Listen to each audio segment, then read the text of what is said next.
Assalamualaikum warahmatullahi wabarakatuh.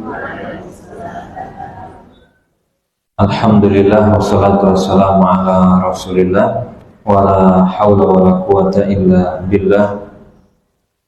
Allahumma alimna ma yanfa'una wanfa'na bima 'allamtana wa zidna ilma. Allahumma arinal haqqa haqqan warzuqna ittiba'ah wa arinal batila batilan warzuqna ijtinabah. Jamaah sekalian yang semoga selalu dirahmati dan diberkahi oleh Allah Azza wa Jalla. Pertama, kita bersyukur karena di kesempatan ini kita bisa kembali tafaqquh fiddin, mempelajari agama Allah Azza wa Jalla, dan pembahasan kita di pagi hari ini yaitu terkait dengan waris. Dan judulnya belajar waris itu mudah. Kenapa muncul sengketa waris atau konflik karena waris? Ya, sebabnya dua. Yang pertama adalah tidak berilmu. Yang kedua yaitu adalah tidak beramal. Nah, orang yang tidak beramal ini artinya dia punya ilmu, tapi ilmunya tidak diamalin. Nah, kalau tidak berilmu, itu solusinya satu, apa? Belajar, cari tahu ilmunya. Tapi ketika tidak beramal, ini gimana solusinya? Ya, solusinya takwa. Karena orang ketika tidak beramal itu biasanya sebabnya adalah nafsu, nggak terima kalau dapatnya cuma dikit. Nah, kemudian kalau kita lihat waris itu sebenarnya secara umum ada dua. Sehingga kalau mau belajar waris maka ada dua. Yang pertama itu adalah secara ilmunya, teorinya. Yang kedua adalah hitungannya. Biasanya yang dibilang susah itu adalah di sini. Kenapa susah? Karena ada hubungannya dengan matematika. Ilmu ini juga mudah. Kenapa kok mudah? Jawabannya karena waris itu adalah bagian dari ajaran Allah Azza wa Jalla. Aturan waris Allah sebutkan An-Nisa ayat 11-12, dan kemudian Allah sebutkan hukumannya An-Nisa ayat 13 dan 14. Sehingga ketika Allah turunkan agama dan dia bagian dari agama Allah, itu pasti mudah. Kenapa mudah? Karena memang untuk dipelajari dan nggak mungkin kalau dia sulit untuk dipahami. Itu ya. Sehingga secara umum kita kalau bicara waris, kita ada teorinya dan ada hitungannya. Nah, kalau bisa matematika dasar maka selesai masalahnya. Jadi kalau tanya terus apa yang membuat waris itu susah? Ya toh, yang membuat waris menjadi susah, jawabannya adalah karena kepentingan. Gak mau ikut aturan Allah, pengen buat aturan sendiri, pengen ngatur sendiri. Makanya waris jadi susah. Jadi kalau sekarang masih ada yang berpikiran waris susah, ya sebenarnya kalau kita bicara di keluarga sama saja seperti kita dakwah. Misalkan ada keluarga kita nggak pakai jilbab, susah atau gampang ngajarin dia untuk pakai jilbab? Susah atau gampang? Orangnya nggak pernah pakai jilbab sama sekali, kita suruh pakai jilbab, gimana ngajarin? Nah sama, orang nggak tahu aturan waris, kemudian kita mau ngajarin, ini loh aturannya begini, begini, begini. Maka itu nanti sudah bicara tentang dakwahnya seperti apa, ngajarinnya seperti apa, gitu ya. Tapi kalau secara umum tadi waris itu ada dua poin, ada ilmu, ada hitungan. Kita nggak bisa ngitung, sudah sampai saja di tahap ini itu sudah luar biasa.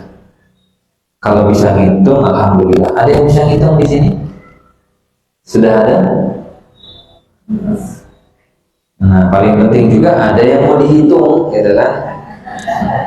Kalau mau hitung waris, tapi tidak ada yang mau dihitung, ya susah, gitu ya. Baik, itu pengantar. Kita lihat sekarang materi secara berurutannya. Pernah dengar ilmu faraid? Pernah? Ilmu faraid. Ilmu faraid itu nama lain dari ilmu waris. Jadi bahasa orang Jogjanya gitu ya, atau bahasa Jawanya ilmu waris apa? Ilmu faraid. Nah, kenapa kok dikasih nama ilmu faraid? Karena dia di dalam waris itu sudah ada bagian-bagiannya, ya. Jadi kalau kita bicara dasarnya, faraid itu ditentukan bagiannya. Makanya ketika bicara ilmu waris itu sudah ditentukan bagiannya. Dan kata para ulama, kalau kita bahas ilmu waris itu esensinya sebenarnya ada dua. Apa esensinya? Esensinya itu adalah siapa yang mewarisi dan siapa yang mendapat warisan. Sehingga kalau ditanya nanti kalau dalam belajar waris itu belajarnya apa? Jawabannya dua. Satu, siapa yang dapat warisan, dan yang kedua, berapa bagian warisannya. Nah, inti ketika kita belajar waris cuma dua ini. Yang dapat siapa sih? Kemudian dari yang dapat ini bagiannya berapa? Kalau nggak pakai ilmu, kira-kira nentuinnya pakai apa? Kalau ilmunya ditinggalkan, maka nanti yang menjadi acuan ya dua. Kalau bukan pikiran, perasaan. Nah, kalau sudah menentuin waris pakai pikiran, pakai perasaan, nggak ada ujung pangkalnya. Maka kalau ada kasus waris, ilmunya nggak dipakai, maka mau nggak mau pasti akan menggunakan standar lain, pikiran dia atau perasaan, dan ini bakal jadi sumber masalah. Siapa yang dapat dan berapa bagiannya, ini semuanya murni areanya Allah. Makanya tidak boleh kalau misalkan ada orang waktu masih hidup, dia punya harta, dikumpulin anaknya, kalau bapak meninggal, rumah ini untuk si A ya, tanah saya di sini untuk si B, ruko ini untuk si C, nanti gudang yang ini untuk si D. Boleh seperti itu? Nggak boleh. Kenapa? Karena kalau bicara warisan, yang nentuin siapa dapat, siapa enggak, berapa dapatnya, itu bagiannya Allah. Dan kenapa kok bisa itu bagiannya Allah, atau kenapa itu urusannya Allah? Karena pada saat seseorang wafat, Dia disebut pemilik saat dia masih hidup. Betul, bapak pemilik ketika bapak masih hidup, ibu pemilik ketika masih hidup. Tapi begitu sudah meninggal, maka kembali ke Allah. Makanya kan innalillah wa inna ilaihi rajiun. Lalu sama Allah dikembalikan kepada ahli waris. Sehingga begitu sudah sampai di titik ini, nah di titik ini sudah ranahnya Allah Azza wa Jalla. Siapa yang berhak dan berapa bagiannya itu murni kehendak Allah. Maka pertanyaannya, boleh nggak bagi waris saat hidup? Kalau masih hidup di sini, ini bukan bagi waris namanya, itu hibah.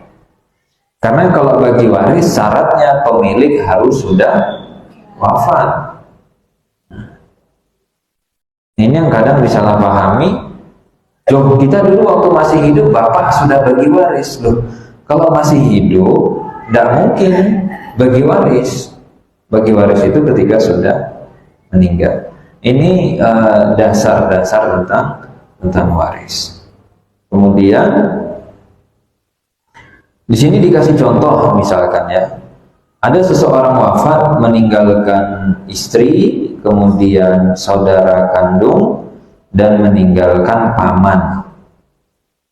Nih ya, kalau misalkan ada contoh kasus, si fulan meninggal, ini laki-laki nikah dengan seseorang, nggak punya anak, ya misalkan, gitu ya. Kan misalnya ini mayitnya, ini yang meninggal, sehingga dia meninggalkan istri, kemudian dia punya saudara kandung, ya. Saudara kandung, ingat ya, kalau dalam kasus waris, cara kita melihat itu dari sudut pandangnya mayit. Kalau misalkan kita sebagai istrinya, kita mau nanya, maka jangan bilang atau jangan melihat dari sudut pandang kita sebagai penanya, nanti bingung kasusnya. Nah, ini sekarang melihatnya dari mayit. Mayit tadi meninggalkan saudara kandung. Nah, kalau meninggalkan saudara kandung, gimana itu skemanya? Berarti kan begini, ya, dia punya saudara kandung kan? Dulu berarti ada bapak sama ibu dia, gitu ya. Nah, ada bapak, ini nikah sama ibunya. Yang ini disebutnya saudara kandung. Ini ya, saudara kandung. Apa bahasa Jawanya? Dulur. Ya. Terus katanya lagi dia meninggalkan paman.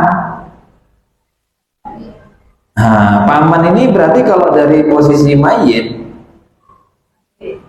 adiknya siapa? Nah, jadi kalau dari mayit, nah di dalam ini ya, di dalam waris itu yang namanya paman itu bisa nanti Pak D.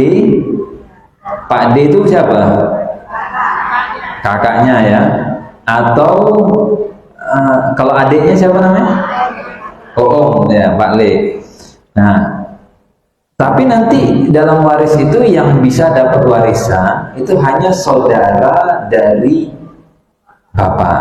Tapi kalau dari ibu, misalkan Pak D dari ibu nggak dapat. Atau kemudian Bude tapi dari bapak. Ya, itu tapi nanti rinciannya, nggak usah dipikirin pusing-pusing kali gitu ya. Fokus aja ke sini dulu, gitu ya. Nanti kalau mikirnya banyak-banyak pusing. Tadi katanya seseorang wafat, dia meninggalkan istri, meninggalkan saudara kandung, dan meninggalkan paman. Nah, paman ini berarti saudaranya bapak dia, gitu ya, bapaknya si mayit. Nah, ini di sini ada paman, gitu ya, ini naik ke atas.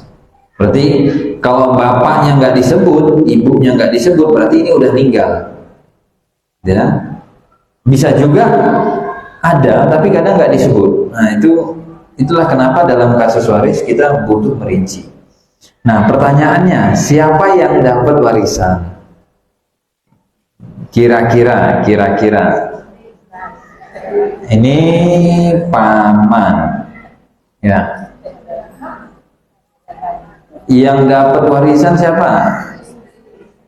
Istri dapat, ya. Saudara kandung dapat nggak? Dapat. Paman dapat nggak? Dapat. Yang nggak dapat siapa? Oh, ini nggak usah dibahas. Yang sudah meninggal nggak usah dibahas. Berarti sepakat dapat semua, ya. Nah, kita lihat jawabannya. Nah, berdasarkan ilmu faraid, maka di sini yang mendapatkan warisan hanya istri dan saudara kandung. Tapi nanti khal ini kalau dalam bahasa Arab bisa jadi dari ibu, ya. Itu nggak dapat. Ya.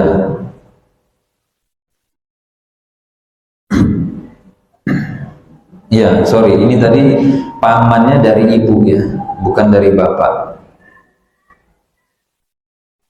Tapi di sini dari ibu, maka ini nggak dapat.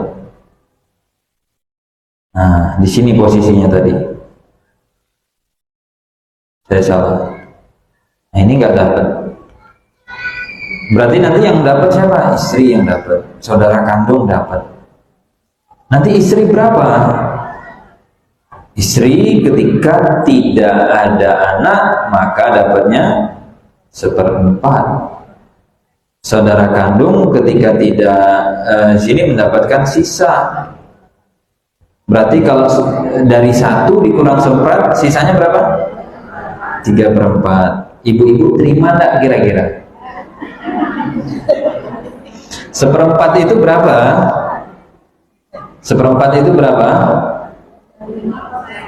3/4 itu berapa?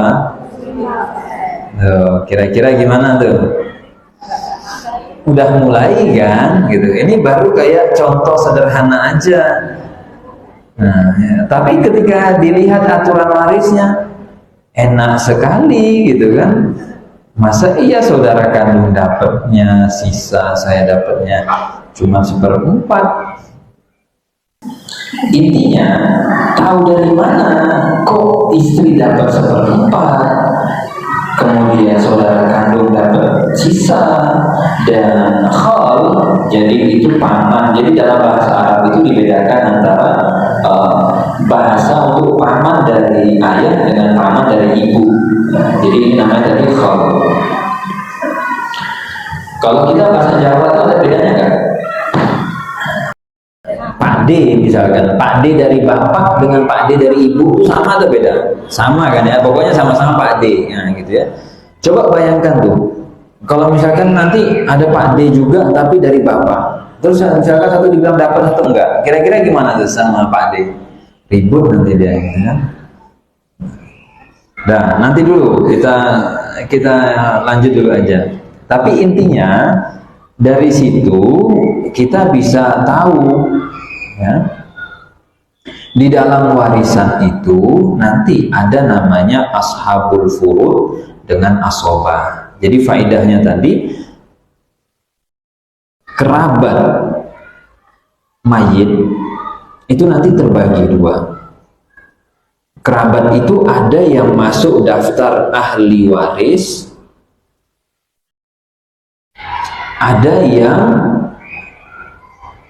sekedar kerabat, gitu ya. Ini saya tulis kerabat saja. Kalau dalam bahasa Arabnya namanya zawil arham, yang punya hubungan rahim, baik dekat atau jauh, gitu ya. Gampangnya kerabat. Nah, ahli waris itu nanti terbagi lagi. Ada yang sudah ditentukan porsinya, itu yang istilahnya namanya ashabul furud, dan ada yang nanti dapatnya sisa harta.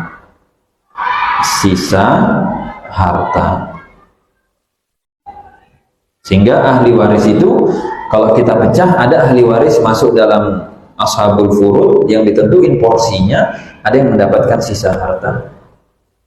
Nah, untuk kasus tadi, istri masuknya di mana? Sini. Ini salah satu contoh adalah istri.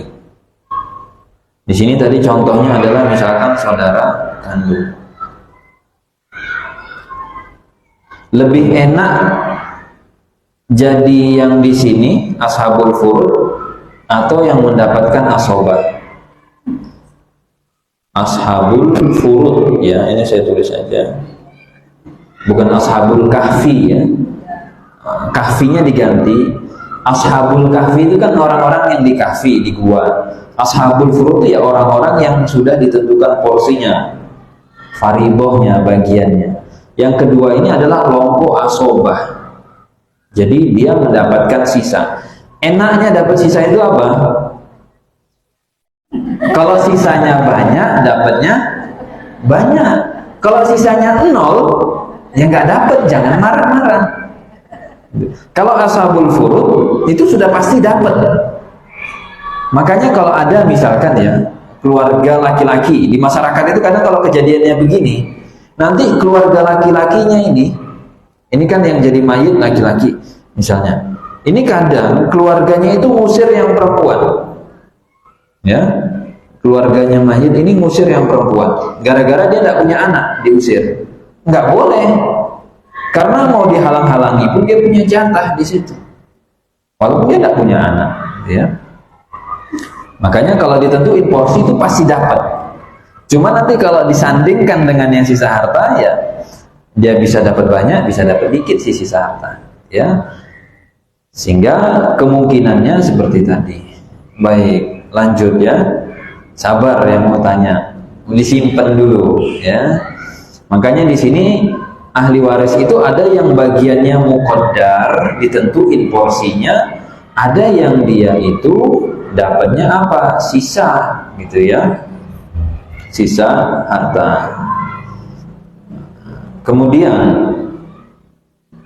poin berikutnya, kalau kita bicara warisan, maka ada hak-hak yang terkait dengan si mayit.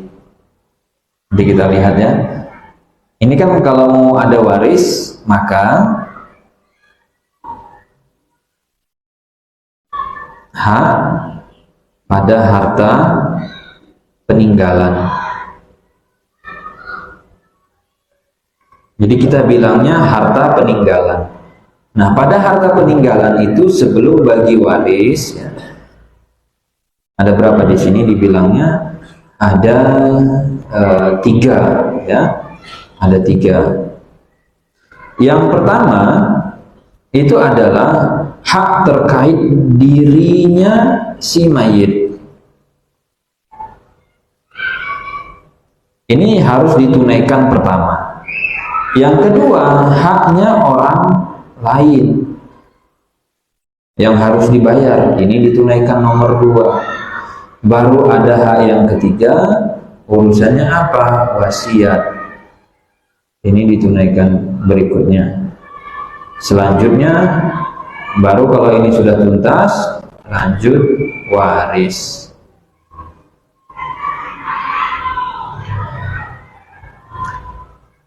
Apa hak dirinya si mayit? Yang pertama kafan. Kalau butuh ambulan maka bayar ambulan. Kalau butuh tukang gali kubur maka bayar tukang gali kuburnya. Kalau butuh beli tanah gitu ya, kadang kan di beberapa tempat dia harus beli lahan karena nggak ada. Maka kalau butuh beli tanah makam ya beli tanahnya dan seterusnya. Kebutuhan untuk penyelenggaraan jenazah ini ditunaikan. Orang lain ini apa? Utang. Maka utangnya harus dituntaskan dulu. Kalau ada wasiat maka tunaikan wasiat. Sebagai contoh, seseorang wafat meninggalkan harta 100 juta misalnya. Kira-kira penyelenggaraan jenazah berapa juta? 10? 5 nggak cukup? Ya sudah 10, percaya saya. 10. Berarti setelah ditunaikan 10 masih sisa berapa? 90. Punya utang nggak? Oh punya, ternyata bayar utang. Utangnya berapa kira-kira? 20? Oke. 50? Banyak kali Bu, nangis nanti ahli waris. Kita anggap 20 misalnya ya. Misalkan 20. Bisa lebih, bisa kurang, terserah nanti. Nah ya, ini yang kedua. Ada wasiat enggak? Berarti tadi setelah dikurang 20 sisa berapa? 70 ya. Oke. Ada wasiat enggak? Ada. Wasiatnya berapa? Misalnya 10. Oke. Lanjut 10. Nah, wasiat itu maksimal sepertiga.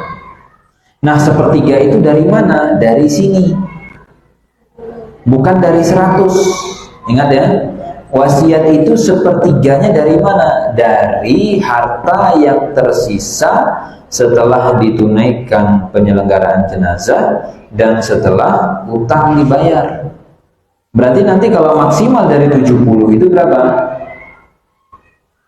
20 berapa? 23. Nah, 23 ya.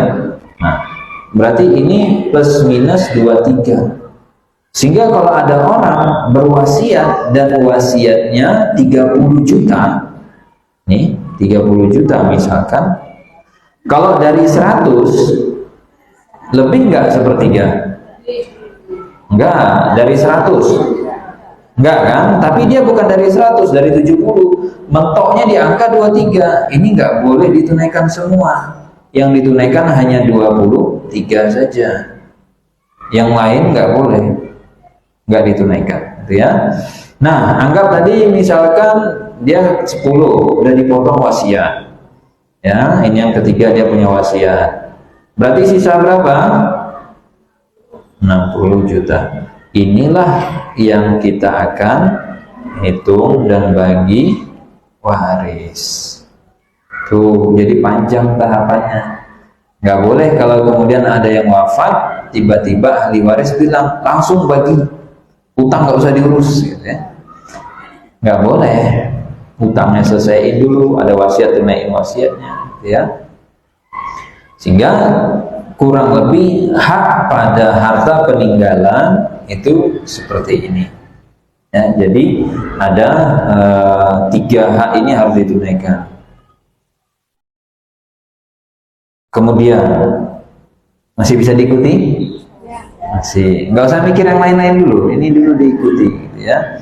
Yang lain-lain nggak usah dipikirin. Nah, di sini dijelasin ya. Wasiat itu apa? Ya. Wasiat itu kalau dalam bahasa Arab artinya menyambung. Jadi wasaitu syai' wasaltu, menyambung. Kenapa wasiat didefinisikan sebagai menyambung? Karena dia menghubungkan sesuatu saat hidup dengan kematian. Makanya wasiat itu kalau secara bahasa artinya menyambung. Menyambung apa? Menyambung amalan sebenarnya. Wasiat itu dibuat akadnya saat hidup. Benar kan? Nah, kalau saya wafat, tolong harta saya yang 10 juta ini diwakafkan ke TPA, beliin mushaf misal. Kalau saya meninggal nanti harta saya yang 10 juta tolong beliin sajadah. Akadnya saat hidup. Kapan dieksekusi, kapan dilaksanakan? Setelah wafat. Ini eksekusi. Eksekusi kasar atau enggak bahasanya? Kasar. Apa jadinya? Oh, realisasi gitu ya. Ya.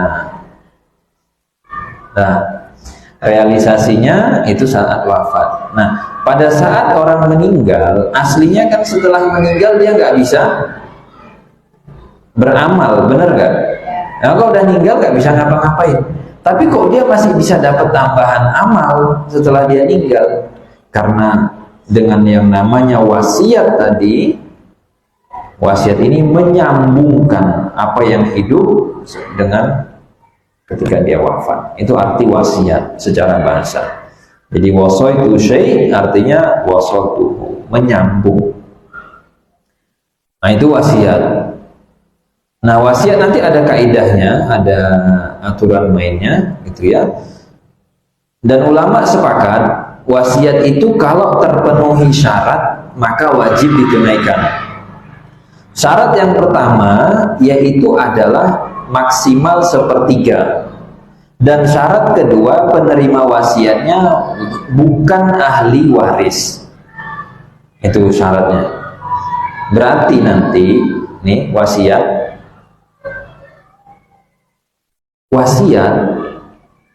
itu catatannya 1, maksimal 1/3. Ingat ya, 1/3-nya tadi dari apa?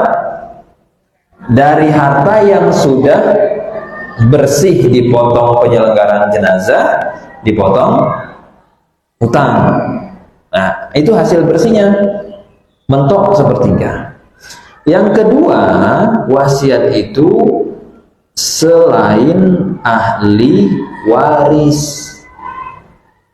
Nih, selain ahli waris itu siapa? Ingat tadi. Ya, saya ganti saja. Ini selain kerabat, orang yang di orang sekitar.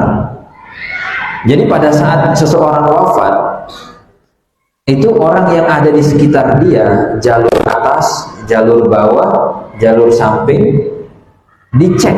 Orang-orang di sekitar dia itu kemungkinannya adalah ahli waris atau kerabat yang bukan ahli waris. Wasiat itu untuk siapa dia? Untuk siapa? Wasiat untuk kerabat. Karena selain ahli waris itu adalah kerabat. Ada juga sih bukan kerabat, tetangga misalkan. Boleh nggak kasih wasiat untuk tetangga? Boleh, tapi sebaiknya ke kerabat dulu. Ya, walaupun kadang sebagian orang ada yang dia lebih baik, apa namanya? Yang lebih perhatian sama dia tetangganya, ya ditolongin, dibantuin, sehingga ketika dia meninggal dia pengen ngasih ke tetangganya. Boleh nggak? Boleh, ya. Tapi kalau misalkan tidak ada masalah, dia harusnya sebaiknya kasih ke kerabat.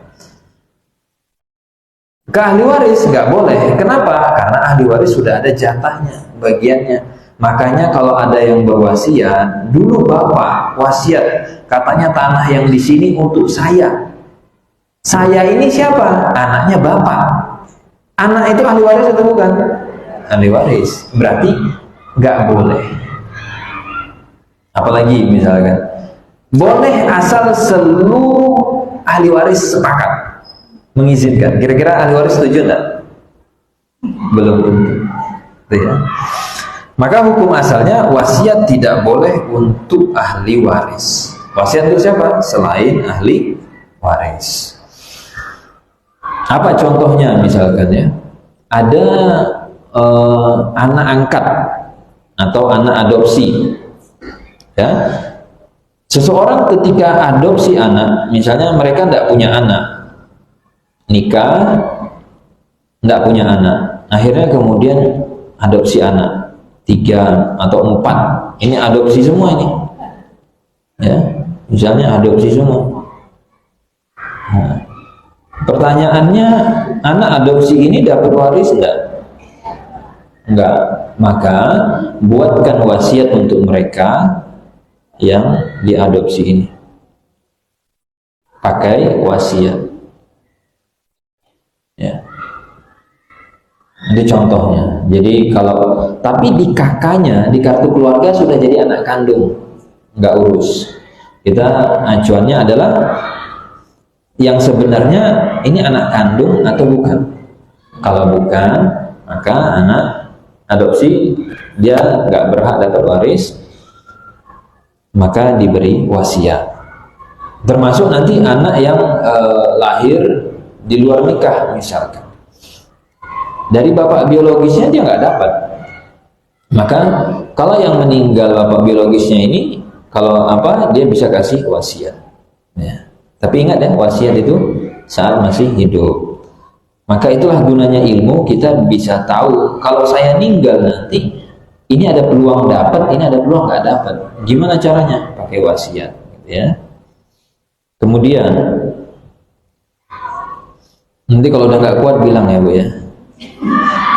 Saya takutnya saya ngomong ternyata sudah nggak connect gitu ya, udah oleng gitu ya. Oke,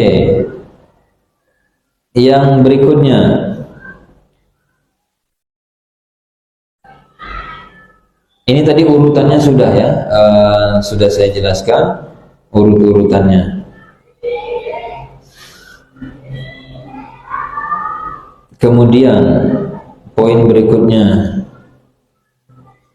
berikutnya itu berkenaan dengan rukun waris. Maka rukun waris itu ada 3 ya. Enak toh, rukun waris cuman 3. Rukun waris itu ada 3. Artinya untuk bisa hitung dan bagi waris itu ada 3. Yang pertama namanya muwaris. Muwaris itu apa? Pemberi waris, atau dengan kata lain orang yang wafat, orang yang meninggal. Atau kalau dalam bahasa Indonesia itu pewaris. Nah, di KBBI pewaris itu artinya pemberi waris, tapi di masyarakat kalau dibilang pewaris kadang yang dipahami penerima gitu kan ya. Nah, itu kadang miss gitu ya. Makanya kan anak-anak sekarang bilang kami perintis bukan pewaris gitu ya. Enggak, pewaris itu artinya pemberi waris gitu, bukan penerima waris gitu. Tapi kadang ini dipahami salah. Yang kedua adalah waris. Waris itu artinya adalah ahli waris atau penerima. Waris itu tulisannya begini kalau bahasa Arabnya, al-warisu. Al-warisu, ini tulisan Arabnya begini. Al-waris, penerima waris. Jadi ini bukan pakai S ya, tapi pakai sa gitu ya. Nanti saya dikoreksi makhrajnya. Ini sa ya. Nah, bukan sin, bukan S, bukan yang ini. Jadi waris itu pakai ini, ujungnya sa. Oke, kemudian yang ketiga miros. Nah, yang ketiga, tapi kalau kita ngomongnya nanti pakai makhraj tajwid gitu nggak enak ya. Kita belajar apa? Ilmu waris. Enggak, ilmu waris, ya, waris KBBI gitu ya. Oke, kemudian yang ketiga adalah apa tadi yang ketiga? Miros, ya, miros. Yang ketiga itu namanya miros. Miros itu artinya adalah harta. Nah, sehingga kalau mau bagi waris 3 ini harus ada. Yang wafat siapa? Oh, ini yang wafat. Oke. Ahli warisnya ada ini ahli warisnya. Hartanya ada. Sehingga kalau misalkan muncul pertanyaan, kalau orang wafat nggak punya harta, bagi warisnya gimana? Ya nggak ada bagi waris lah, yang mau dibagi aja nggak ada gitu. Kita kan ini ngumpul mau bagi-bagi itu kalau ada yang mau dibagi gitu kan. Ini mirosnya nggak ada misalnya. Nah, terus piye gitu kan? Apa yang mau kita bagi ini sekarang? Nggak ada gitu. Makanya kalau mau bagi waris pastikan ada yang mau dibagi. Jadi 3 ini harus ada. Ya. Nah, perinciannya di sini dijelaskan.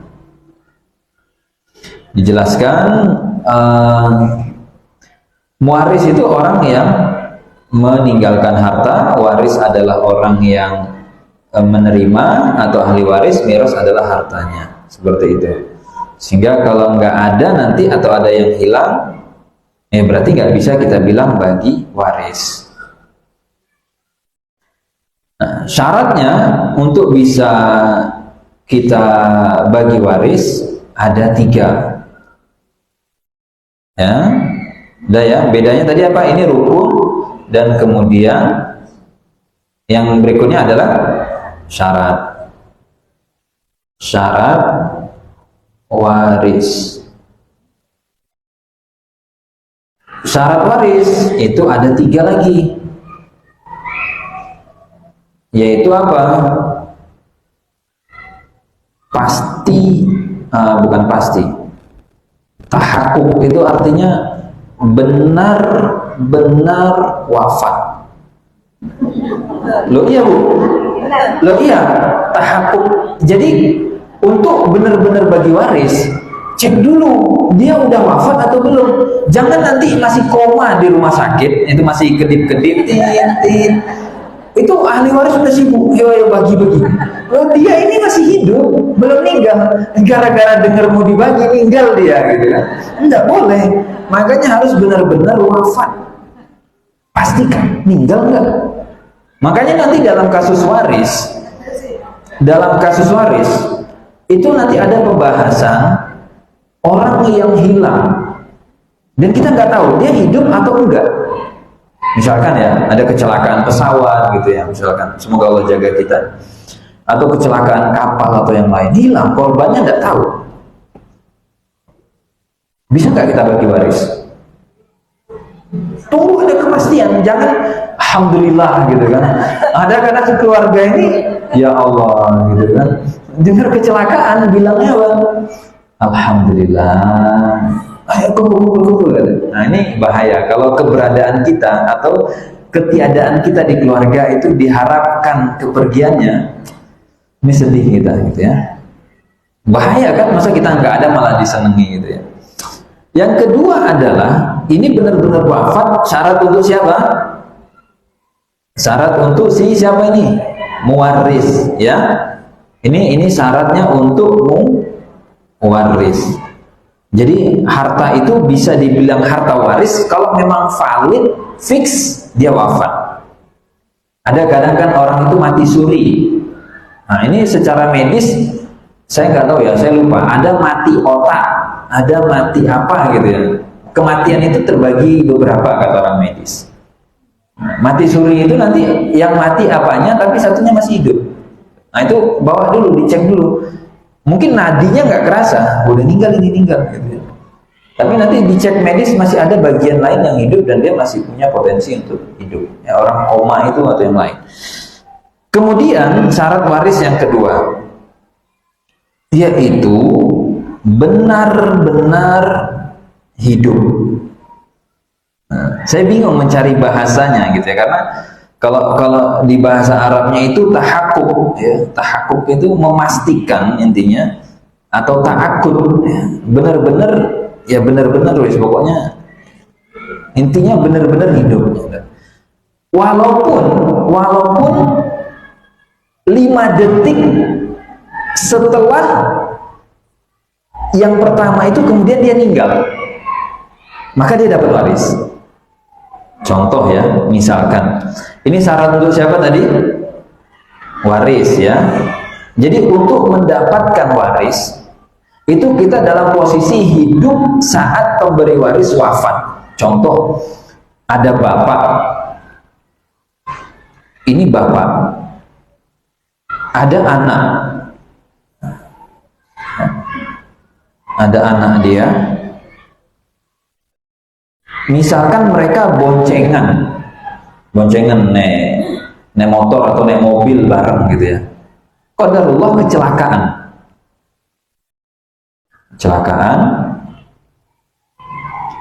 Menurut saksi, bapaknya meninggal jam 10.00. Ketika saksi warga datang, udah nggak ada. Dicek udah nggak ada. Tengok, dia pakai jam saksinya kan, jam 10. Anaknya masih hidup, masih napas dia. Mas, masih bisa, masih buka mata. Jam 10.05 wafat. Pertanyaannya, dapat waris enggak? Dapat waris? Dapat. Kenapa kok dapat waris? Saat ini mayit pertama wafat, anak ini ahli waris atau bukan? Ahli waris. Berarti syaratnya itu adalah benar-benar hidup saat pemberi waris wafat, dan dia masih hidup walaupun 5 detik. 1, 2, 3, 4, 5, meninggal dia. Tapi saksi bilang dia hidup ini, meninggal duluan bapaknya. Makanya nanti kalau dalam kasus waris ketika kecelakaan itu kita harus sampai detail yang meninggal duluan siapa. Karena bisa jadi mereka saling mewarisi. Oh, ini bapaknya dulu meninggal jam 10.00, anaknya 5 detik kemudian. Atau saksinya nggak tahu jam, pokoknya ini duluan meninggal, ini masih hidup, habis itu dia tinggal. Dapat dia waris. Maka nanti hitung dulu warisan dari bapaknya, masukkan anak ini sebagai ahli waris. Habis itu hitung pula bagian dia ketika dia yang meninggal, ahli warisnya siapa. Bisa aja kan anak ini meninggalkan siapa? Istri, anak, ibu, ya kan? Kalau bapak ini kan ini dia bisa jadi meninggalkan istri ya. Nah, tapi kalau yang meninggal si anak, ini posisinya dari dia siapa? Ibu kan? Nah, ibu dapat nanti. Makanya syaratnya waris itu pertama benar-benar wafat warisnya, kedua warisnya benar-benar hidup. Yang ketiga, syarat untuk mendapatkan waris adalah ada sebab dan hilang penghalang. Sehingga kalau tidak ada sebab untuk mendapatkan waris, nggak berhak dapat waris. Apa sebab untuk dapat waris? Ini kita lihat di bawahnya. Sebab untuk mendapatkan waris yaitu ada 3. Yang pertama adalah nasab, yang kedua adalah nikah, dan yang ketiga adalah pembebasan budak. Sehingga kalau ditanya siapa yang berhak mendapatkan waris, kemungkinannya gitu ya, kita tulis sebab waris. Kalau kecepatan bilang ya Bu ya, kalau udah mulai gelap gitu ya, tidak bisa diikuti lagi, tolong direm. Sebab waris itu yang pertama adalah nasab, yang kedua adalah pernikahan, dan yang ketiga adalah pembebasan budak atau wala. Ini saya kunci, kata kuncinya budak gitu aja ya, biar gampang ingatnya. Nasab itu maksudnya gimana gitu ya? Mereka yang punya hubungan rahim jauh atau dekat, berarti dia punya peluang mendapatkan waris. Ya, itu nasab. Nah, di sini jelaskan nasab itu adalah hubungan kerabat yang menyambungkan antar satu orang dengan yang lain dari sisi kelahiran atau dari sisi rahim, entah hubungannya dekat atau jauh. Contohnya gimana? Ada kita itu kan, misalkan ketemunya di mana? Di buyut. Kita kerabat nggak? Masih kerabat. Nanti buyut kita ini punya adik misalnya. Bisa nggak dia dapat? Mungkin dia bisa dapat. Kalau misalkan di bawahnya buyut apa? Simbah ya? Hah? Turunnya buyut. Ini buyut itu yang mana sih? Takutnya saya salah pula. Ini ya, misalkan kita di sini. Dan ini siapa? Ayah atau ibu kan? Di atasnya ayah atau ibu siapa? Kakek, nenek atau simbah gitu ya. Di atasnya ini apa namanya? Benar buyut kan? Nah ya sudah, benar buyut berarti. Maksud saya, kalau misalkan buyutnya masih hidup, kakek neneknya nggak ada, ayah ibunya nggak ada, mungkin nggak ini dapat? Mungkin dapat. Cuman ada nggak di lapangan kan gitu kan? Buyutnya yang umur 100 masih hidup, kakek nenek simbahnya udah nggak ada, ayah ibunya malah nggak ada. Mungkin kemungkinan itu ada, gitu ya. Nah, jadi selama mereka ada hubungan rahim, ada peluang dapat waris. Yang kedua, nikah. Maka ketika mereka nikah dapat waris. Walaupun baru akad 5 menit dapat waris. Loh iya Bu, ini kita membuat simulasi, misalkan ya, ini si A nikah dengan si B. Nah, nikah mereka jam 10.00.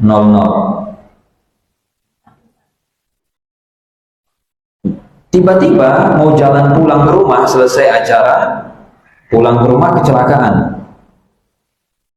Jam 10:10 atau jam 10:05, biar lebih ekstrim contohnya. Loh, kita tidak tahu takdir ya. Ini kita bukan dalam posisi ingin mengolok-olok, enggak, tapi kita ingin menjelaskan bahwa pernikahan itu ketika sah dia, maka menjadi sebab waris. Selesai acara, keluar ke jalan, mau keluar itu mobil, motor, ditabrak, meninggal. Salah satunya aja gitu ya maksudnya. Bisa yang meninggal istrinya, bisa yang meninggal suaminya. Kira-kira pasangannya dapat waris enggak? Dapat waris. Orang kan misalnya sebelum kerja, sebelum nikah, udah punya harta kan ya. Entah dia kerja, atau dia nabung, atau dia usaha, atau dikasih orang tua. Nah, ini juga sudah punya harta. Maka kalau yang meninggal suami dan mereka nggak punya anak, istri mendapatkan 1/4 dari harta suami. Atau sebaliknya, kalau istri meninggal, suami dapat 1/2 dari harta istri. Kira-kira ini yang nggak terima siapa? Yang nggak terima siapa kira-kira? Orang tua masing-masing biasanya. Bener nggak? Enak aja, kamu baru 5 menit loh nikah sama anak saya. Anak saya meninggal tuh kamu minta waris. Bener nggak? Terima nggak kira-kira Bu? Kalau ibu misalkan anak ibu meninggal, misalkan anak kita laki-laki meninggal, kemudian istrinya datang, Bu, saya sedih, saya mantu ibu baru 5 menit. Semoga anak ibu ya dalam mukadimah dia kan, kapan bagi warisnya Bu? Kira-kira diapain? Suruh pergi. Kalau nggak ibu kasih 1/4 ini jadi harta haram buat ibu, karena hak dia. Kecuali dia dengan sukarela, enggak, saya nggak akan ngambil. Tapi nggak ada intervensi loh ya. Nah, kalau ada intervensi, nggak boleh. Misalkan apa intervensinya? Kamu nggak tahu malu. Nah, perempuan kayak apa kamu ini? Itu dia jadinya. Intinya begitu. Nah, atau kalau sudah cerai dapat warisan nggak? Nggak dapat. Misalkan si A si B suami istri, kemudian cerai, habis masa iddahnya, pasangannya meninggal, bisa laki bisa perempuan. Misalnya yang meninggal perempuan, mantan suaminya datang, ini dulu mantan istri saya, cuman udah cerai, saya minta warisan. Nggak bisa. Kenapa? Sudah bukan suami istri. Atau sebaliknya, mantan istri datang, ini mantan suami saya, ini meninggal dia, saya minta bagian. Nggak bisa, karena sudah bukan suami istri. Jadi ada mantan suami, ada mantan istri, mantan anak tidak ada. Ya, anak maupun misalkan ada orang nikah dengan istri pertama dapat anak 2, habis itu dia nikah lagi sampai di istri ketiga misalnya. Ninggal bapak ini, boleh nggak anaknya minta? Boleh, minta datang di sana. Itu bapak saya juga gitu ya. Harta dia saya punya. Atau misalkan pernikahan yang tidak sah itu juga tidak menjadi sebab waris. Contoh pernikahan yang tidak sah itu gimana? sebagai contoh ya. Contoh aja Bu, jangan marah-marah Bu ya. Saya sudah kasih peringatan ini ya, jangan marah. Ini contoh ya. Ada seseorang istrinya 4. Ada seseorang istrinya 4. Dan ini statusnya istri resmi, daftar dia di pengadilan. Nah, di KUA resmi, ini resmi. Gentle dia, 4 istrinya.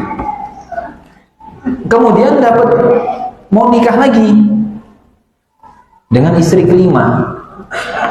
Sementara istri dia yang 4 statusnya sebagai istri. Sah nggak pernikahan yang kelima? Nggak sah, karena batas maksimal untuk di satu momen sebagai pasangan itu 4. Maka ini nggak sah. Kalau tidak sah, maka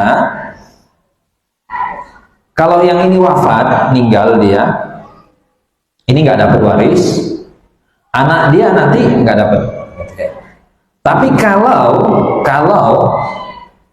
pernikahannya sah, misalnya istrinya 2, dari istri yang ini punya anak 3, dari istri yang ini punya anak 2, ini wafat, dapat nggak yang ini? Dapat waris nggak? Dapat. Anaknya dia dapat waris nggak? Dapat. Kira-kira di lapangan gimana kejadiannya? Kejadiannya katanya, Ustaz, ini pelakor, Ustaz. Ustaz, ini yang susah hidupnya itu saya.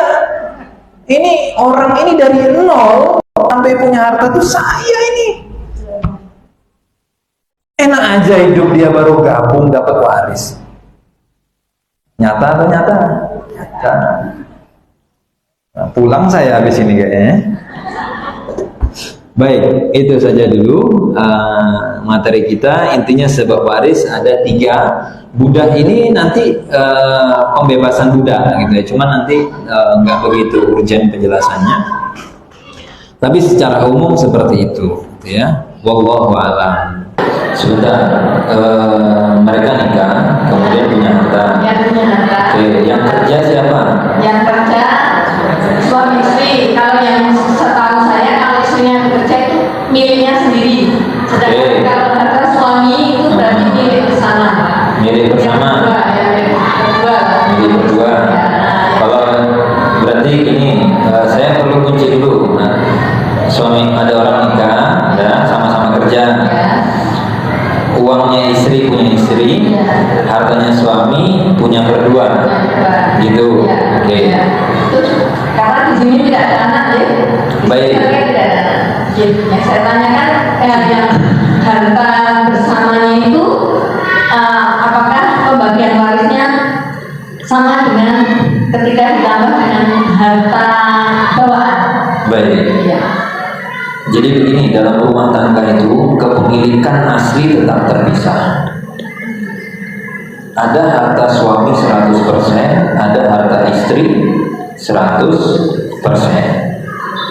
Nah, baik itu mereka dapatnya sebelum nikah gitu ya. Jadi suami sebelum nikah dikasih mobil, suami sebelum nikah udah kerja, atau didapat setelah nikah. Suami kerja, istri kerja, nah, atau kemudian mereka dapat warisan, sehingga harta milik suami, harta milik istri, tapi pada harta suami ada kewajiban nafkah.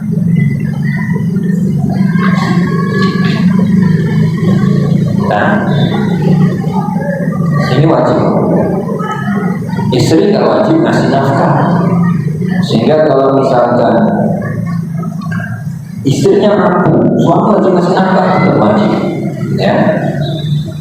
Kemudian kalau sisa dari nafkah masih ada, milik siapa kira-kira? Suami atau istri? Milik suami dong, milik suami. Nah, ya ketika harta itu bercampur, itu harus ada akad untuk mencampurkannya. Kalau nggak ada akad, berarti tidak bercampur. Apa akadnya yang mencampurkan? Contoh, Mas, masa iya kita ngontrak terus Mas? Terus gimana maunya beli rumah Mas? Duitnya tidak cukup. Ya udah patungan.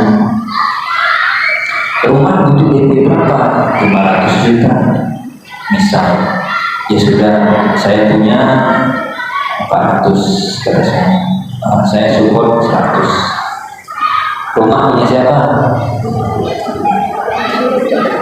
Kalau akadnya patungan beli barang, berarti nanti dari rumah itu basic dasarnya dia punya saham 80%, di sini punya saham 20%. Ini dengan catatan nyicilnya sama loh ya.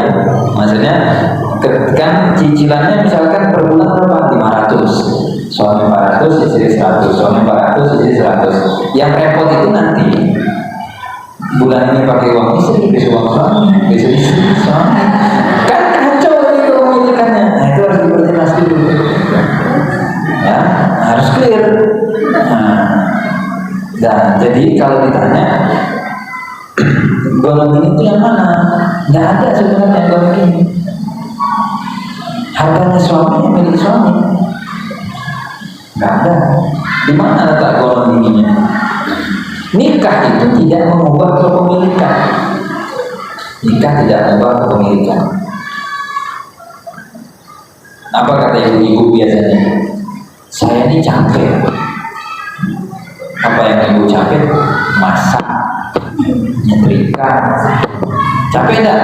Capek. Apalagi ibu capek apa? Masak, nyetrika. Capek apa lagi? Nyuci. Apa lagi? Oh, ngurus anak. Dan ya udah hitung aja. Masak, beli, nyuci, laundry, nyetrika, laundry, bersihin rumah, cleaning service. Nanti suami ditarik nafkahnya. Dek, nggak nyuci kan? Udah bayar laundry. Nggak masak kan? Udah beli. Nafkah abang tarik loh ya. Kenapa? Gimana? Kan kacau. Kalau mau dihitung-hitung ya. Soalnya biasanya saya diprotes golongan gini tuh gitu. Saya ini capek. Capek apa? Jadi ngurus rumah, ngurus anak. Ya udah hitung aja. Ibu mau dibayar berapa dari? Misalnya. Tapi intinya suami yang baik, nah, dia akan tunaikan kewajiban dia, nafkah. Biasanya yang tidak wajib pun dikasih ibu. Ya. Kalau misalkan nanti ada uang lebih diajak jalan-jalan, ibu-ibu kan pengennya gitu kan, maksudnya ya saya tuh mau diajak pekan itu diajak walaupun ke Malioboro misalkan, ya itu kemana. Nah makanya biasanya kasus penuntut begini itu akar masalahnya kadang dari suami tidak menunaikan haknya, tidak memperlakukan istrinya dengan baik dan seterusnya. Allah Ta'ala. Tapi intinya kepemilikan itu terpisah, jadi nggak perlu ke notaris pisah harta, udah clear. Allah. Sehingga kalau suami wafat, ya yang dibagi adalah harta suami, harta ibu diamankan, nggak usah dibagi. Kan ibu masih hidup. Kalau ibu yang wafat, baru nanti yang dibagi yang jadi warisan adalah ini, yang ini enggak. Allah. Yang lain silahkan. Nah, saya nggak tahu nih panitia yang tunjuk, yang saya nggak lihat ada beberapa tadi aja. Pokoknya panitia ini saya nggak lihat pokoknya siapa yang katakan. Mudah-mudahan masih memenuhi. Assalamualaikum warahmatullahi wabarakatuh. Salam. Saya Bu Desti, Ustaz. Gimana? Bu Desti. Oh siap. Saya ada masalah waris seperti ini. Jadi ayah saya sudah meninggal 25 tahun yang lalu. Kami 8 bersaudara. Kemudian ayah saya meninggalkan tanah dan rumah. Tetapi ada salah satu dari kakak saya yang tinggal di rumah itu selama 20 tahun. Jadi setelah menikah dia tinggal dengan ibu saya. Ibu saya sudah lama sekali untuk mengumumkan pada anak-anaknya bahwa untuk minta waris dibagi ke anak-anaknya, begitu. Nah, dalam perjalanan waktu itu kakak saya membangun rumah dan toko di tanah milik anak saya, begitu sampai sekarang. Nah, yang jadi masalah, kakak saya tidak paham dengan ilmu waris. Jadi ketika ibu saya memaksa untuk segera membagi tanah dan rumah ini kepada anak-anaknya, kakak saya kekeh bahwa kakak saya punya hak di tanah itu, makanya dia tetap membangun rumah dan ruko-ruko itu. Yang jadi masalah sampai sekarang jadi ramai antar saudara. Seperti itu. Nah, ini sebaiknya penyelesaiannya seperti apa? Begitu Ustaz. Terima kasih. Oh ya, penyelesaiannya dibagi. Maksudnya rumah kakak saya dan ruko-rukonya itu apakah itu jadi hak ibu saya atau jadi hak kakak saya, dan caranya menghitung bagaimana? Karena kakak saya tetap menguasai bahwa itu hak dia, seperti itu.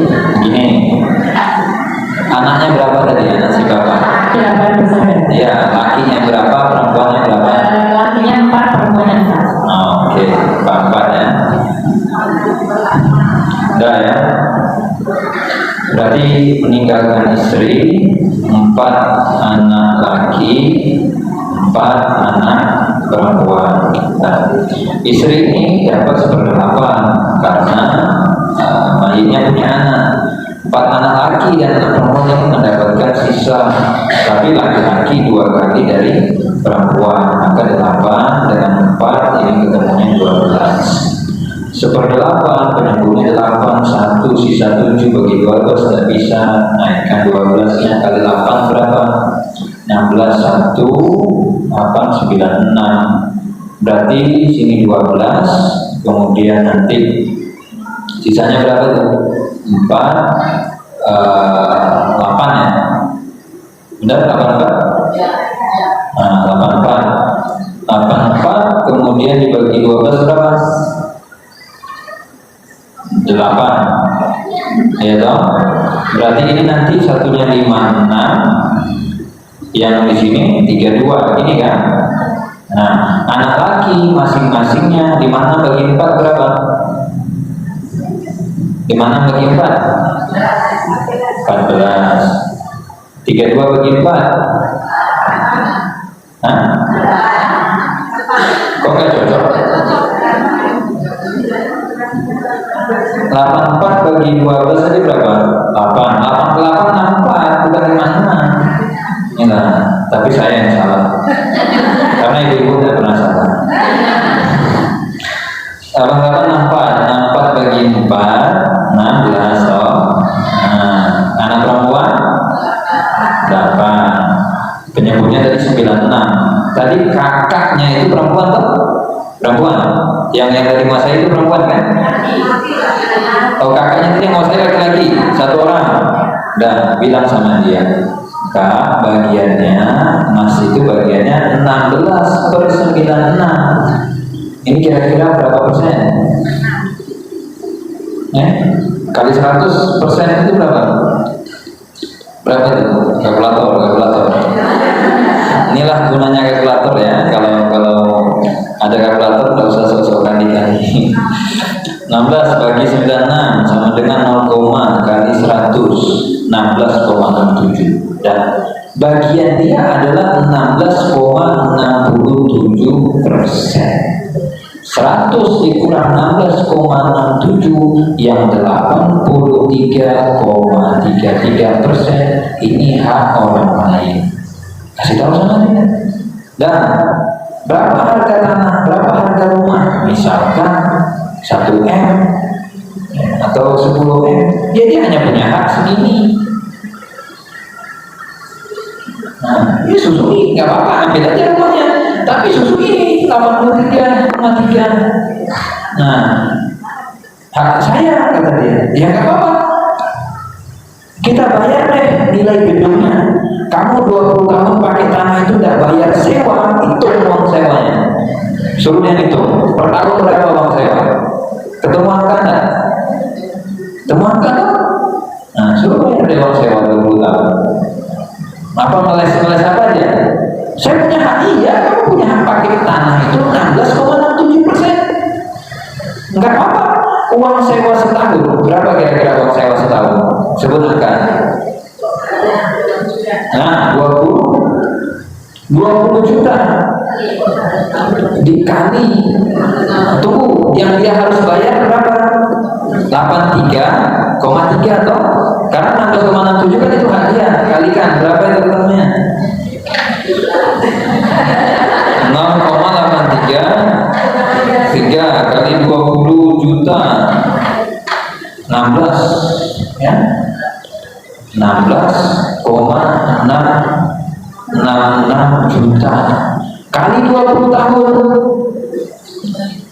ketemu berapa tuh? Kalikan 320 juta. Bayar ini. Kami ganti uang gedung kamu. Berapa nilai gedung kamu tuh, bangun gedung ini? Hitung RAB-nya. Selesai masalah. Hah? Nah? Nah, kenapa dia nggak mau?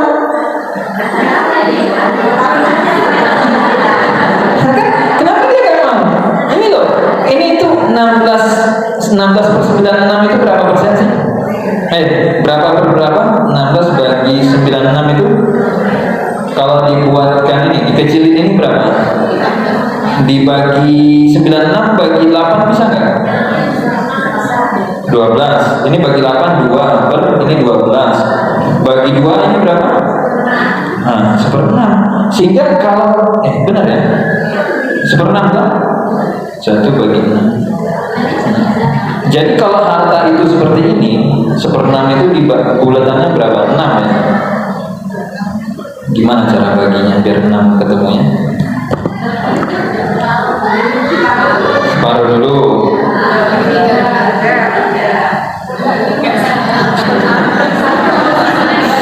Oh gini.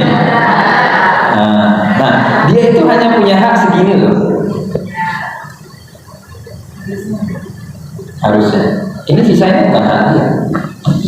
Ustaz, satu lagi pertanyaan, maksudnya rumah yang dibangun kakak saya dengan ruko-rukonya itu terus itu termasuk harta waris atau tetap, karena dia tetap menguasai rumah itu gitu, rumah yang dia bangun maksudnya? Enggak apa punya dia, rumah, ruko punya dia, itu punya dia. Tapi kan kita pemilik tanah, boleh nggak kita suruh dia merobohkan? Angkat gedung kamu nih, pindahkan. Kan ini tanah punya kami. Enggak apa-apa, gedungnya punya kamu. Angkat gitu loh. Angkat. Ini tanahnya punya siapa? Ahli waris. Ini tanah ini. Dia buat bangunan di atas tanah punya orang. Misalkan ya tiba-tiba saya buat tanah, buat rumah di sini. Nah, diusir sama takmir. Saya bilang ini rumah saya, tanah saya. Apa kata takmir? Angkat rumahnya, bawa. Yang penting tanah kami kosong. Kan seperti itu nggak apa-apa, rumah kamu kita akui duit kamu. Nah, tapi masalahnya kan ini tanah orang. Enak aja kalau dia bawa rumah di tengah jalan. Kira-kira diapain warga? Dia bilang itu rumah saya, kata dia. Iya, benar punya kamu. Angkat rumahnya. Dan tanahnya kosong kan, punya kami ini. Nggak apa-apa mau pakai helikopter, mau pakai, terserah dia, pokoknya angkat. Ustaz, seandainya ini tidak ada dalam penyelesaian karena dia kan susah ya orangnya untuk jelaskan. Sebetulnya siapa yang harus kita hadirkan untuk menemani pembagian warisan ini? Pengadilan kan? Udah bawa pengadilan. Enggak, Ustaz nggak bisa. Bawa ke pengadilan agama. Bisa saya di pengadilan. Nah, mau libur di pengadilan. Loh iya, dia pengacara. Makanya saya tidak akan mau disuruh menyelesaikan kasus waris offline. Tidak mau saya. Mau konsultasi online. Kenapa? Saya tidak mau ikut. Saya tidak dapat apa-apa, dapat ributnya saya. Ini kumpul satu keluarga yang hadapi bapak sini komen protes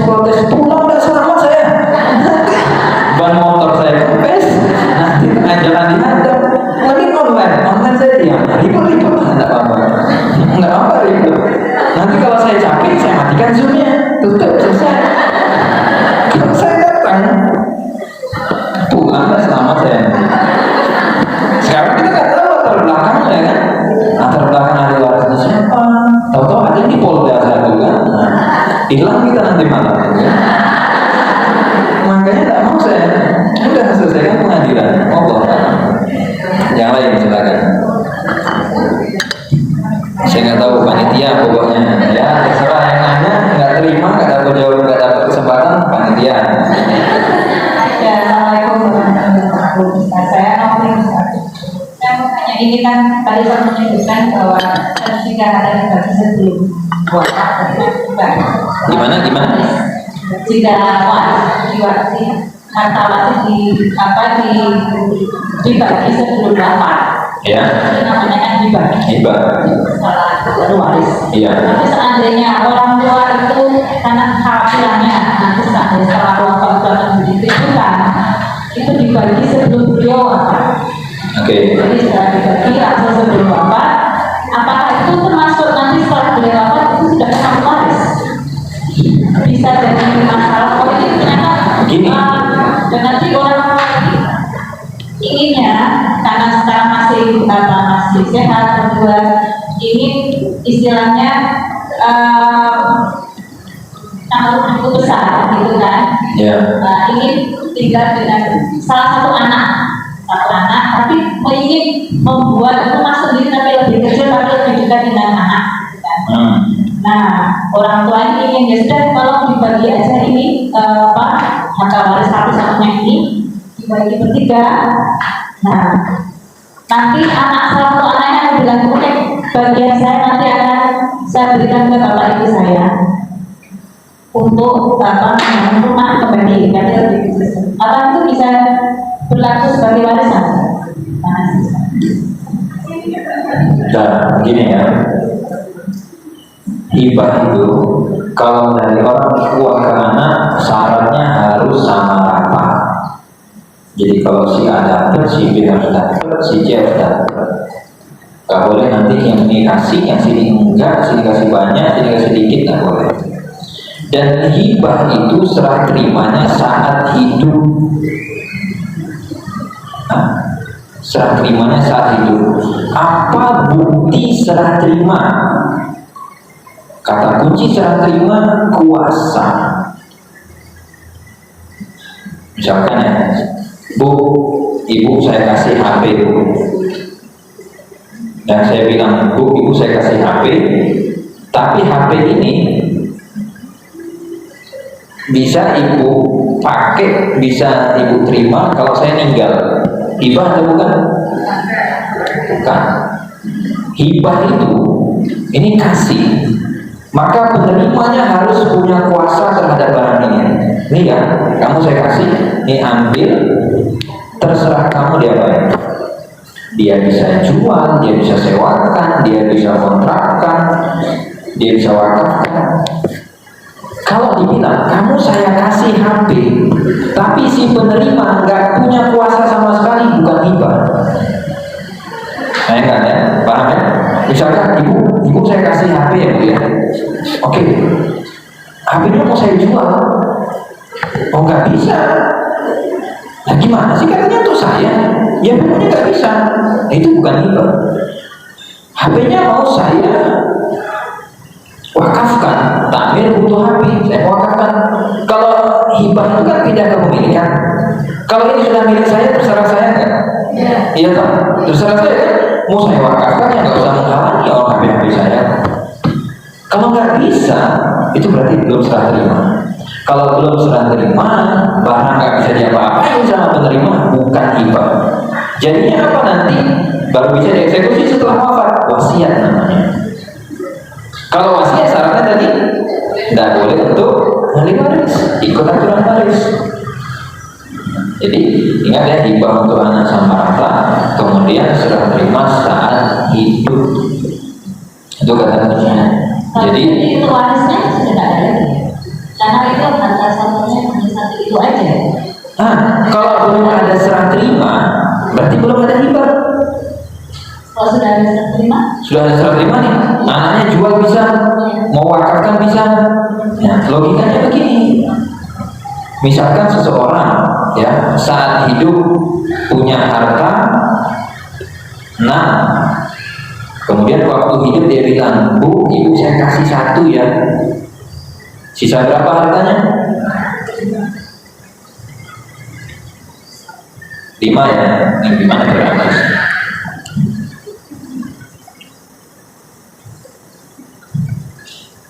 Nah, sisa 5. Kemudian sama dia, oh saya menghibahkan lagi 2. Sisa berapa? Sisa 3. Wah, kurang nih, bahkan 3-3-nya. Sisa berapa? 0. Meninggal dia.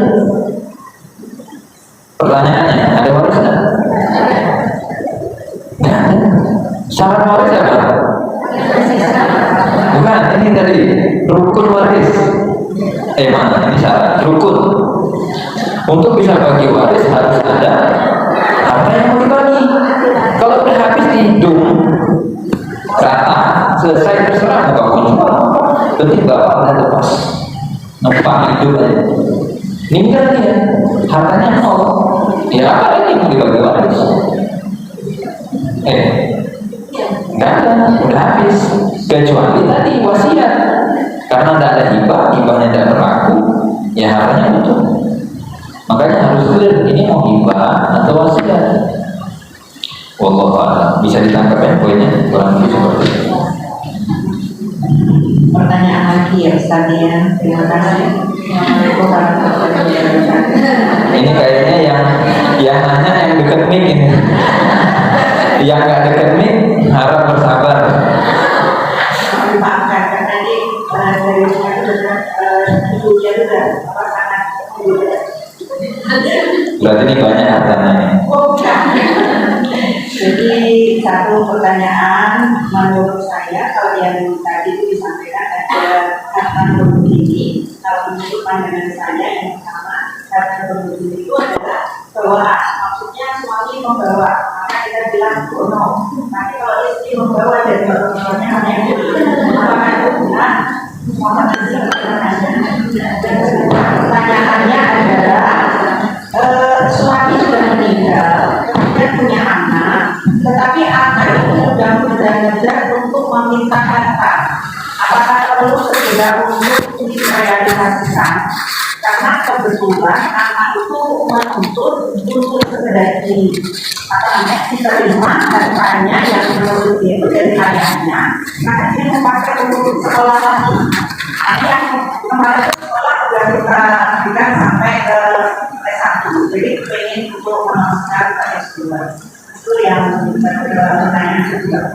Yang pertanyaan ketiga itu adalah terkait dengan yang barusan. Tetapi ini seorang ibu yang masih hidup dibilang oleh suami punya anak 4, dia ingin menjual tanah dan rumah karena dia merasa masih hidup, dia ingin memberikan ke anak-anak tetapi tidak dalam perhitungan secara Islam. Jadi seperti aku senang tahu siang, aku yang beri tahu sih aku senang berwarna ini. Bagaimana menurut Ustaz? Terima kasih. Wassalamualaikum warahmatullahi wabarakatuh. Kita sampai jam tahu. Sampai zuhur. Baik, tadi yang pertama golong kini, makanya saya bilang terserah ibu mau definisikan apa, ya. Ini nanti di ruangan ini bisa jadi punya definisi masing-masing. Intinya, nah, harta yang dibagi menjadi harta waris itu adalah harta yang dimiliki oleh seseorang saat hidup. Nah, saat dia hidup, dia punya apa? Maka ketika dia wafat, itulah yang menjadi harta waris. Enggak urusan mau hartanya dapat dulu waktu sebelum nikah, mau hartanya dapat dari warisan, mau dapat hartanya karena dia kerja, mau dapat karena dia dikasih hadiah, mau dapat karena dia macam-macam, segala urusan. Pokoknya saat dia hidup dia punya apa? Oh, dia punya gelas, punya cangkir, punya remote AC. Ya sudah, AC jadi waris. Nah terserah, oh AC-nya ini dulu dikasih simbahnya, gak usah itu AC berapa, 2 juta harga AC, masuk kita. Oh proyektor, ini dulu dikasih buyutnya, gak urus, pokoknya itu harga dia saat hidup. itu. Nah, makanya saya bilang terserah mau dia gono gini. Nah, enggak urus, pokoknya mana harta dia saat hidup. Ini udah clear ya, ya sudah. Ninggal dia warisan. Nah, terserah mau dapat sebelum nikah, setelah nikah enggak urus. Yang penting mana harta dia. Itu dulu. Clear ya? Kalau ditanya harta waris itu mana? Harta yang dimiliki seseorang saat hidup. Makanya utang itu bukan harta. Karena utang itu punya siapa, Bu? Utang itu punya siapa? Punya orang. Makanya kenapa kalau utang nggak bisa dibagi harus dibayar? Karena aslinya utang itu masuk ke sini itu duit orang. Keluarin dulu, bayar dulu. Nah, baru ketahuan, oh inilah sisa kamu hartanya. Logikanya seperti itu. Kemudian yang kedua, kalau misalkan ada anak pengen dibagi, gitu kan ya? Jawabannya boleh tidak? Boleh. Itu hak dia. Sehingga ketika seseorang meminta haknya, kasih. Terserah mau dia kebutuhannya, mau untuk lanjut kuliah, mau untuk dia jalan-jalan, mau dia pengen beli alat iPhone yang terkumpul misalkan, terserah, itu hak dia. Dia punya bagian dari porsi utuh ini berapa persen, ada hak dia. Makanya orang ketika mengambil hak dia itu jangan pernah kita remehkan, rendahkan, hina. Itu hak dia, bagian dia. Allah yang ngasih. Kecuali ya ada aset yang memang untuk menjualnya lama. Ada kan ya, misalkan pokoknya saya mau uang cash sekarang. Ini tuh peninggalan warisan satu tok tanah. Untuk menjual tanah rumah harga 15M misalnya, itu gak bisa sebulan 2 bulan. Sabar, kita carikan harga terbaik. Tapi ketika liquid dia bisa cair, ya sudah kasih. Dan dia bukan mati, dan dia bukan rakus harta. Itu hak dia, hak dia. Jadi jangan pernah dipermasalahkan. Kemudian poin yang ketiga, kalau ada ibu ditinggalkan waris sama suaminya, kemudian gak mau dibagi, mau sesuka hati dia saja, tidak apa-apa. Kalau bagian ibu, misalnya ya karena punya anak tadi, dia kan punya bagian 1/8, ini 12,5%. Untuk bagian ibu gak apa-apa, mau ibu kasih siapa, mau ibu jual kemana, itu punya ibu. Tapi ini yang lain ini kan punya siapa ini? Harta orang. Jangan kemudian kita pulang ya ngatur. Allah wa'ala.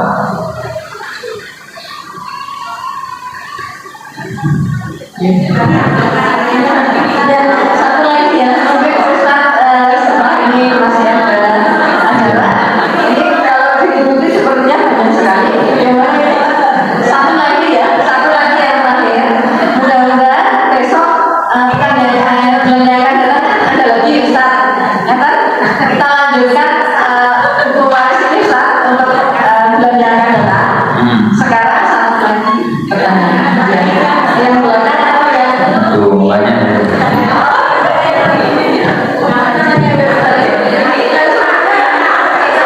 Pokoknya saya gak diam ya.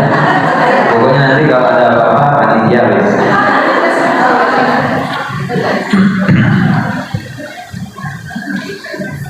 Maaf Ustaz, ini saya hanya menyampaikan pertanyaan yang lain di Facebook Aslian. Pertanyaannya dari Lindsay, mau tanya Ustaz, kalau kakak adik si mayit dulu ada mau kasih uang beberapa puluh juta, tapi tanpa sepengetahuan istri si mayit, bagaimana pembagiannya Ustaz? Terima kasih. Baru mau ngasih ya. Ya. Kalau baru mau ngasih, itu rencana ngasih. Dan kalau tidak ada serah terima, berarti tidak mengapa. Makanya akad hibah itu selama belum diserah terimakan itu bisa dibatalkan. ya. Jadi kalau misalkan ibu saya mengasih HP ini bu ya, tapi belum saya serahkan, saya bisa aja dulu pikiran maaf ya bu tidak jadi. Boleh tidak? Boleh. Tapi kalau sudah diserahkan ini ya HP, tidak boleh ditarik. Jadi kasih tahu, kalau baru rencana mau ngasih, udah dikasih nggak apa-apa. Nah, ya. Makanya kalau misalkan kita mau dikasih sesuatu sama orang, segera bilang, ayo sini serah terimakan sekarang. Loh iya bu, bener ini serius ini saya nggak bercanda ini. Kalau misalkan teman bilang malam hari, Mbak mau HP nggak? Ini saya HP turah di rumah ada 3 nggak kepake. Tapi besok tak ada kajian. Udah datang sekarang Pak mana?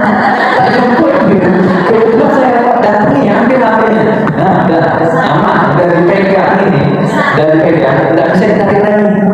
Nah, nggak bisa ditarik. Kalau besok pagi, tiba-tiba subuh dia merenung. Oh, kayaknya tak kasih tetangga saja. Di WA, maaf ya Pak ya. Kita nggak boleh marah-marah.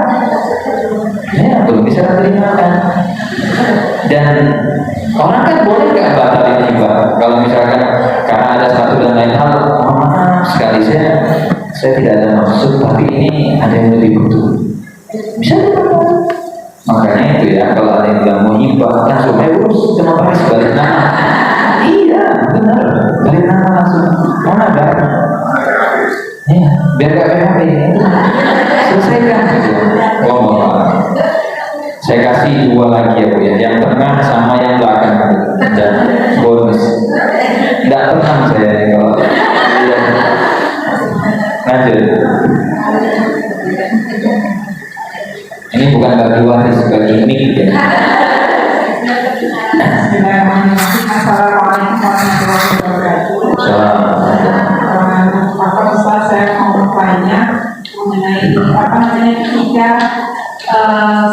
seseorang meninggal, jika dia punya harta, maka dia berarti meninggalkan harta warisan. Tapi ketika tidak mempunyai harta warisan, tapi dia punya hutang, apakah hutang tersebut juga menjadi tanggung jawab ahli waris?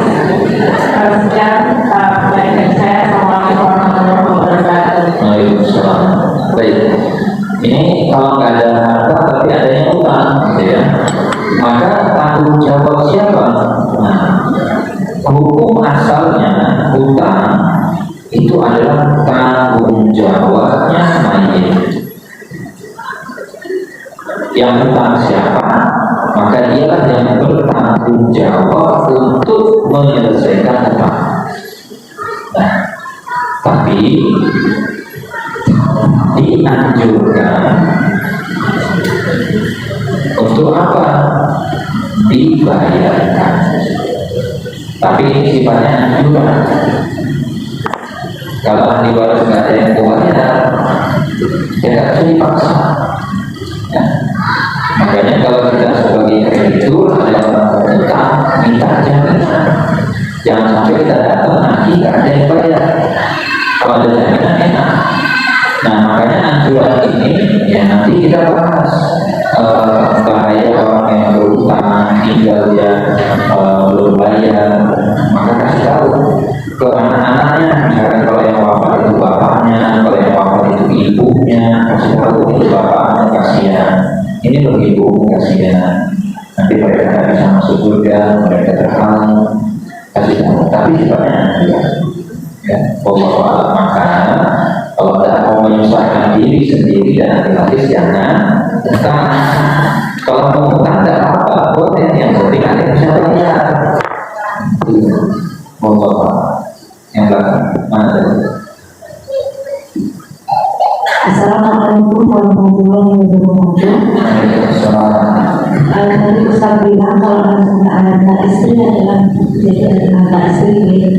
Kalau begini Ustaz, misal istri udah sadar mau jual rumah, buat sedekah gitu ya, maksudnya buat wakaf gitu Ustaz. Tapi tahu-tahu suami menjual tanpa sepengetahuan istri. itu hukumnya apa ya Ustaz? Yang dijual itu punya siapa? Punya istri, dia beli dengan harta dia sendiri. Dijual. Terus? Iya, tiba-tiba dia dijual suaminya tanpa sepengetahuan si istri. Ya. Terus istri tidak mau bikin ramasnya, tidak mau mengungkapkan nadanya karena takut suaminya marah-marah gitu Ustaz. Itu baru rencana atau baru niat? Tadi isinya baru niat mau ngapin kan? Iya. Oke. Terus ternyata tanahnya dijual. Iya, rumah itu dijual. Oke. Duitnya di mana? Duitnya dibawa suaminya. Mau dibawa suaminya. Karena saya perlu sampai ke titik itu gitu. Jadi kayak ini ada tanah rumah kemudian dijual. Nah, nanti kan kalau nggak selesai pertanyaannya, ternyata duitnya balik lagi ke istri kan gitu. Ada kemungkinan. Makanya kalau dijual dibawa lari atau dibawa sama suami, maka suaminya jadi maling. Karena ini kan milik istri. Ya toh? Milik istri ini nanti membahas, kita sudah bahas syarat sah jual beli atau belum?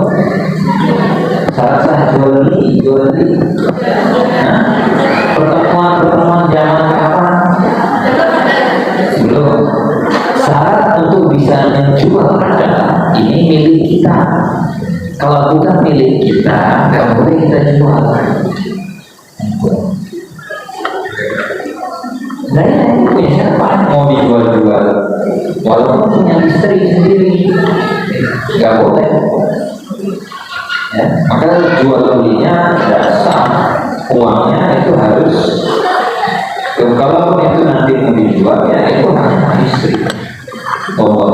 Ini belum bahas suami, ini bahas jual beli. Ini bahas jual beli gitu ya.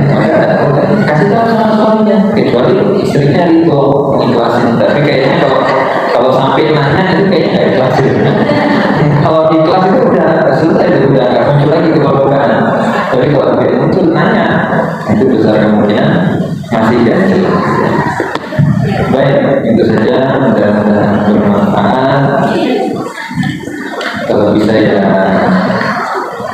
bagi warisnya tetap harmonis, ya. Tidak usah ribut-ribut.